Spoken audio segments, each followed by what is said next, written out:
Next మన topic వచ్చేసి child centred method. So దీన్ని యాక్టివిటీ బేస్డ్ మెథడ్ అని అనొచ్చు, ప్రాజెక్ట్ మెథడ్, హ్యూరిస్టిక్ మెథడ్ అంటే అన్వేషణ పద్ధతి, and laboratory method, scientific method, problem solving method, inductive, deductive, ఇవి సపరేట్గా, మళ్ళీ ఇండక్టివ్, డిడక్టివ్ ఇవన్నీ కూడా చైల్డ్ సెంటర్డ్ మెథడ్ కిందికి వస్తాయి. సో ఇండక్టివ్ వచ్చేసి మనకి ఎగ్జాంపుల్స్ టు రూల్స్, మనకి డిడక్టివ్ వచ్చేసి రూల్స్ టు ఎగ్జాంపుల్స్. సో ఇందులో ఇండక్టివ్, డిడక్టివ్కి కొంచెం కన్ఫ్యూజ్ అవుతాం కాబట్టి నేను ఎలా గుర్తుపెట్టుకుంటానంటే, ఇండక్టివ్ అంటే IER ఇదొక్కటి గుర్తుపెట్టుకుంటా. సో నెక్స్ట్ ఆటోమేటిక్గా వచ్చేస్తుంది. I అంటే ఇండక్టివ్, E అంటే ఎగ్జాంపుల్, R అంటే రూల్స్. సో మిగతాది ఏంటి, ఇండక్టివ్ ఎగ్జాంపుల్స్ టు రూల్స్ అన్నప్పుడు ఇది రూల్స్ టు ఎగ్జాంపుల్స్. సో ఇది చాలా ఇంపార్టెంట్ అండి. ఇండక్టివ్, డిడక్టివ్ కానీ ఎందులోనే చాలా కాంపిటేటివ్, టీచింగ్ రిలేటెడ్ కాంపిటేటివ్ ఎగ్జామ్స్లో అడుగుతారు. So important. నెక్స్ట్ థియరీ వచ్చేసి దీంట్లోని ఇంపార్టెంట్ క్వశ్చన్స్లో బ్రూనర్ థియరీ. సో ఇది కూడా చాలాసార్లు టెట్లో అడిగారు. సో ఫస్ట్ EIS, E వచ్చేసి ఇన్యాక్టివ్ మెథడ్, I వచ్చేసి ఐకానిక్ మెథడ్, S వచ్చేసి సింబాలిక్ మెథడ్. సో మనకి ఫస్ట్ ఇన్యాక్టివ్ మెథడ్లో మనకి యాక్షన్స్ త్రూ స్టడీ అనేది ఉంటుంది. అండ్ ఇక్కడ మనకి ఇప్పుడు చిన్నపిల్లలు కానీ యాక్షన్స్ త్రూ నేర్చుకుంటారు కదా, డ్రిల్ మెథడ్ కానీ ఇవన్నీ మెథడ్ కానీ ఇన్యాక్టివ్ కిందకు వస్తుంది. సో ప్రైమరీలో ఉండేవి అనమాట.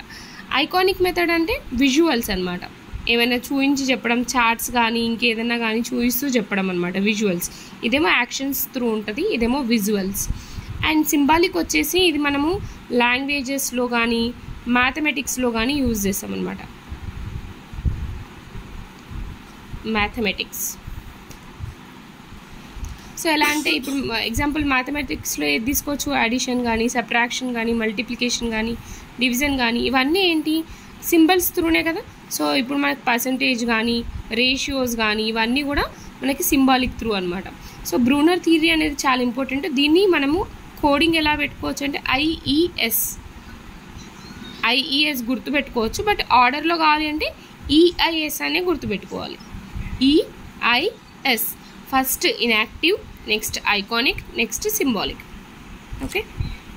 సో ఇందులో 2 మెథడ్స్ ఉంటాయి మన టీచింగ్ మెథడ్స్లో. ఒకటి teacher centred method and child centred method. Child centred method అనేది మనం ఇప్పుడు యూజ్ చేస్తున్నాం. టీచర్ సెంటర్డ్ మెథడ్ అనేది ఇంతకు ముందు ఉండేది. సో అందులో టీచర్ యాక్టివ్గా ఉండి స్టూడెంట్ ప్యాసివ్గా ఉంటారు. అంటే జస్ట్ మన టీచర్ చెప్తూ పోతే జస్ట్ పిల్లలు వింటూ ఉంటారనమాట. సో అది వచ్చేసి టీచర్ సెంటర్డ్ మెథడ్. సో దాన్ని మనం ఏమేమి అనొచ్చు, లెక్చర్ మెథడ్ అని అనొచ్చు, అండ్ డెమాన్స్ట్రేషన్ మెథడ్ అని అనొచ్చు, అండ్ ఇంకోటి హిస్టారిక్ మెథడ్ అని అనొచ్చు. సో ఇందులో టీచర్ మాత్రం యాక్టివ్గా ఉండి స్టూడెంట్ అనేవాడు ప్యాసివ్గా ఉంటాడు. సో ఇది ఇప్పుడు మనం యూజ్ చేయట్లేదు. టీచర్ మధ్యలో ఉండి పిల్లలందరూ ఉంటారు అనమాట వాళ్ళ చుట్టూ. జస్ట్ టీచర్ చెప్పేది మాత్రమే పిల్లలు వింటారు. ఇప్పుడు వచ్చేసి మనం ప్రజెంట్ టీచింగ్ మెథడ్లో యూజ్ చేసేది చైల్డ్ సెంటర్ మెథడ్. సో ఇది టీచర్ సెంటర్ మెథడ్ ఎక్కువ యూజ్ అవ్వదు పిల్లలు యాక్టివ్గా ఉండడానికి. పిల్లల హోలిస్టిక్ డెవలప్మెంట్ అవ్వడానికి మనం మ్యాక్సిమం చైల్డ్ సెంటర్డ్ మెథడ్ మాత్రమే యూజ్ చేస్తున్నాం. Thank you. Next important question వచ్చేసి అప్రోచెస్ ఆఫ్ స్టడీ. సో ఇది 2 టైప్స్ ఉంటుందండి, లాంగిట్యూడినల్ ఒకటి, క్రాస్ సెక్షనల్ ఒకటి. సో లాంగిట్యూడినల్లో వచ్చేసి సేమ్ స్టూడెంట్స్ ఉంటారు. ఇప్పుడు ఓన్లీ క్లాస్ ఫస్ట్ కానీ క్లాస్ సెకండ్ స్టూడెంట్స్ కానీ అట్లా తీసుకుంటూ ఉంటాం. ఓన్లీ ఒక క్లాస్కి సంబంధించిన పిల్లల్నే తీసుకుంటాం. బట్ ఎలా అంటే ఒక ఇయరే మనం అబ్జర్వేషన్ ఉండదు, కొన్ని ఇయర్స్ అబ్జర్వ్ చేస్తూ ఉంటాం అంట లాంగిట్యూడినల్లో.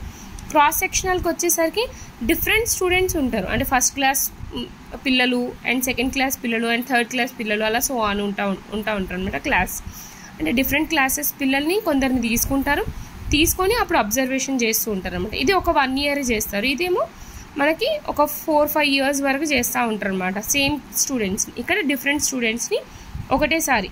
సో అది క్రాస్ సెక్షనల్, అబ్జర్వేషన్ చేస్తే ఒకటేసారి.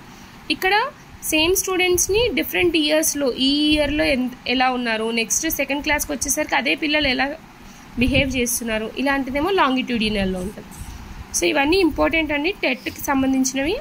అప్పుడప్పుడు క్వశ్చన్ పేపర్స్లో అడిగిన క్వశ్చన్స్, టాపిక్స్. సో బాగా చదువుకోండి. జై శ్రీరామ్ అండి.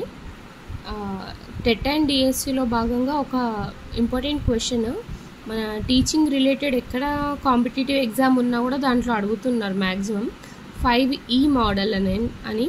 అంటే ఈ వచ్చేసి 5 ఉంటాయి. సో దానికి ఒక్కొక్క అబ్రివేషన్ ఏంటి, దానికి ఒక్కొక్క మీనింగ్ ఏంటంటే, first E stands for engage, second E stands for explore, third E stands for explain, and fourth E stands for elaborate, and fifth E stands for evaluate. Thank you.